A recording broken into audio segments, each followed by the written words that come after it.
안녕하세요. 준스토리의 준우입니다. 서울 숭실대학교 안에 한국기독교박물관이라고 있는데요.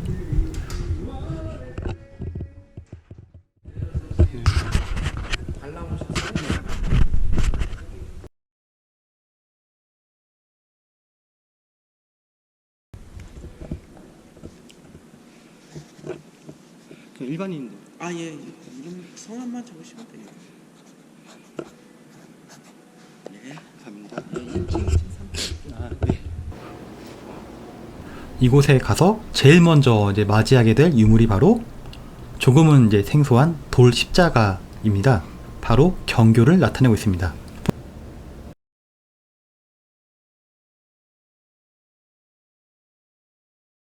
기독교는 이제 개신교와 천주교를 포함해서 말을 하는데요. 그 밖에 다른 이제 종파도 있을 수 있고요. 근데 2015년 이제 우리나라 통계청 자료에 따르면은 우리나라 국민의 27.5%가 기독교를 믿는 것으로 나와 있습니다. 한 나라의 종교 치고는 굉장히 큰 비중을 차지하고 있죠. 보통 이제 기독교는 조선 후기 서양 선교사에 의해서 이제 들어온 것으로 알고 있는데요. 1000년 전 이 땅에 기독교가 들어왔다는 이야기인데요. 아마 조금은 생소하실 겁니다. 처음에 이제 기독교는 로마에서 이제 박해를 받았지만은 이제 시간이 흐르고 좀 이제 나중에는 콘스탄티노플 황제에 의해서 이제 정식 국교가 되잖아요. 근데 그 기독교 안에서 네스토리우스 학파가 있어요. 말 그대로 네스토리우스라는 사람이 처음인데요. 그는 처음에 이제 동로마 제국의 그 심장 콘스탄티노플의 대주교였습니다. 381년 그 로마 시리아 지역에서 태어났는데요. 태어나기 1년 전 380년에 기독교가 로마에 국교가 됩니다. 초년에 이제 그는 이제 안티오키아 지역에서 활동을 해서 안티오키아 학파로 수도사로 활동을 하다가 428년 테오도시우스 황제 2세 때 이제 대주교가 됐는데요. 당시 이제 그 로마에서 또 다른 대도시 중에 하나가 이집트의 알렉산드로스가 있죠. 또 이곳을 중심으로 하는 알렉산드리아 학파도 있었는데요. 지금은 이제 좀 사정이 달라졌지만은 당시에는 안티오키아와 알렉산드리아 그 두 도시는 이제 동서무역을 이제 있는 중개무역으로 이제 막대한 부를 쌓았나 봐요. 이렇게 번역을 누리던 도시였는데 아무래도 이제 좀 이렇게 풍족해야지 이제 문화도 발달을 하잖아요. 종교도 그렇고. 그래서 두 도시 학파는 교리적으로 이제 서로 이제 대립을 하게 되는데 이제 그 논쟁이 점점 이제 격화가 되니까 이러면 안 되겠다. 이제 하나로 좀 이렇게 정리를 하자 해가지고, 이제 동로마 제국 황제랑 서로마 제국 황제, 당시에는 분할해서 다스렸어요. 이제 예전처럼 이제 로마에서 황제 한 명이 다스린 게 아니라 워낙 땅이 넓어져가지고, 동서 분할해서 나눠졌습니다. 한번 이렇게 정리를 하자 하고, 431년에 개최한 게 바로 에페소 공의회라고 합니다. 근데 굉장히 중요한 게, 전통으로 인정을 받느냐 아니면 이제 이단으로 몰려가지고 이제 쫓겨나게 되느냐 해가지고 당시 이제 관련한 주요한 200명의 주교들이 모였었는데요.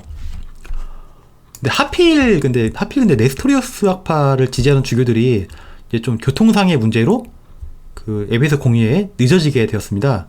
근데 원래는 이렇게 기다려줘야 되는데 기회는 찬스하고 이제 알렉산드리아 학파 사람들이 그냥 밀고 가가지고 결국 이제 네스토리아 학파는 이제 배척이 되고 파문을 당합니다. 그래서 이제 로마로부터 이제 그 이단 파문을 받게 된 네스토리아파는 일단은 요르단의 페트라로 추방을 당하게 됩니다. 그 요르단의 페트라라고 하면은 영화 인디아나 존스 3에서 나왔던 마지막에 나오던 그 장면하고 미생 드라마 보면은 마지막에 그 이성민 씨랑 그 주인공 누구더라? 미생의 주인공들이 그 돈 떼먹고 그 도망친 그 사람 잡으러 가는 곳 있잖아요. 그 도시를 말합니다.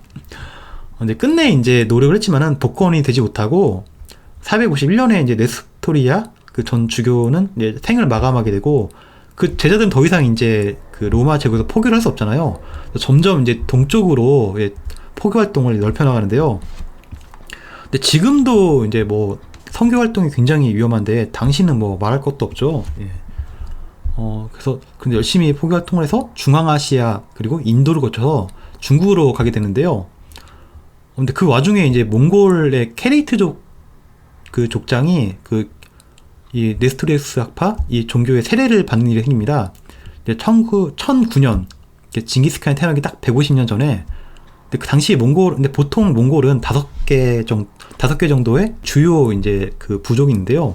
그 중에 하나가 바로 케레이트족입니다. 하루는 그 지도자 칸이 길을 잃고 헤매다가 우연히 그 네스토리아파 주교인 성 세르기우스를 만나게 되는데요. 그는 이제 칸에게 집으로 가는 길 잘 찾아줬고, 그 와중에 많은 대화를 했을 거 아니에요. 그러면서 이제 그 기독교를 포교하였고, 이를 계기로 케레이트족 20만 명이 이제 일제히 기독교로 개종을 하게 됩니다. 그래서 이제 훗날 징기스칸을 초반에 굉장히 밀어줬던 케레이트족의 옹칸 같은 경우도 당연히 네스토리우스 기독교를 믿었고, 징기스칸의 부인 그리고 며느리 사위도 일부는 기독교인이 되는 그런 영향이 있습니다. 몽골이 그 샤머니즘을 믿었다고 하는데요. 근데 원나라는 그렇게 종교를 배척하는 그런 문화 아니었어요. 이제 대제국답게 막 이제 많은 종교 인종들을 이제 포용하고, 그러니까 이제 힘이 하나로 모였으니까 큰 힘을 발휘했겠죠. 당나라 조정의 이제 주요 관리들은 북방 유목민족, 헌비족과 흉노족의 그 색채가 많이 남아 있었는데, 그래서인지 중국은 종교 3개잖아요. 크게 유교, 도교, 불교. 그 외에 다른 종교도 좀 굉장히 너그러웠는데, 그들의 이제 신앙에 대한 너그러움 때문에 네스토리아파는 200년 동안 번성을 했습니다. 당나라에서. 보통 이제 경교라는 이름으로 이제 원래 중국은 이제 모든 언어를 중국 한자로 바꾸니까요. 빛을 상징하는 빛의 신앙이다 해서 경교라는 이름으로 알려졌었는데, 그 경교가 이제 당 현종 때는 경교 교회인 파사사를 이제 대진사라고 말하기도 하고, 이제 각지에 이제 그 중국 이제 교회가 세워졌고, 아무래도 이제 당나라하고 페르시아와의 무역 관계가 이제 두텁기 때문에 이렇게 이어진 것 같습니다. 근데 그 후에 이제 점점 송나라 때 이르게 되니까 점점 이제 경교는 힘을 잃게 되고, 결국 이제 원나라 말 명나라 초에 들어서는 이제 완전히 중국에 있던 기독교가 사라졌는데요. 아마 그래서 그때도 이제 그 시절에 그 신라에도 건너온 것 같아요. 이제 경주에서 발굴된 8세기, 9세기 유물인 성모 마리아상과 남한산성에서 발견된 그 천주 문양의 대형 기와가 그런데요.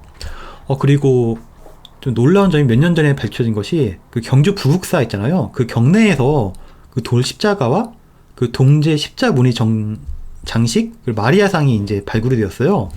아마 그걸 통해서 어떻게 보면은 한국 기독교의 역사를 신라시대까지 이렇게 길어질 수 있지 않을까, 그렇게 생각이 듭니다. 근데 아마 이제 경교가 중국 사회나 우리나라 사회에서 이제 좀 한때 약간 유연성을 가진 그런 기독교였나 봐요. 그래서 토착 종교와 이렇게 좀, 그리고 불교와 많이 잘 섞이게 된 그런 특징이 보이는데, 사실 우리나라 불교 같은 경우도 이게 좀 달라요. 그 우리나라 절에 가보면은 그 칠성각이라고 있는데, 그거는 이제 우리나라 원래 그 전통 샤머니즘이라고 해야 되나? 그런 좀 산신을 모시는 그런 것과 이제 결합이 돼가지고 약간 기존 종교와 불교가 이제 섞인 그런 것인 것처럼, 초기에 기독교인 경교도 그 우리나라와 중국에 갔을 때는 기존 신앙과 좀 약간 섞이게 되는 그런 모습 때문에, 그래서 이제 그 십자가 그 목걸이를 한 불상이 있기도 하고, 약간 낯설은 그런 유물들이 이게 발굴되었던 것이 아닐까, 그렇게 생각이 듭니다. 네, 이번 이야기가 흥미로우셨다면은 좋아요와 구독 부탁드립니다.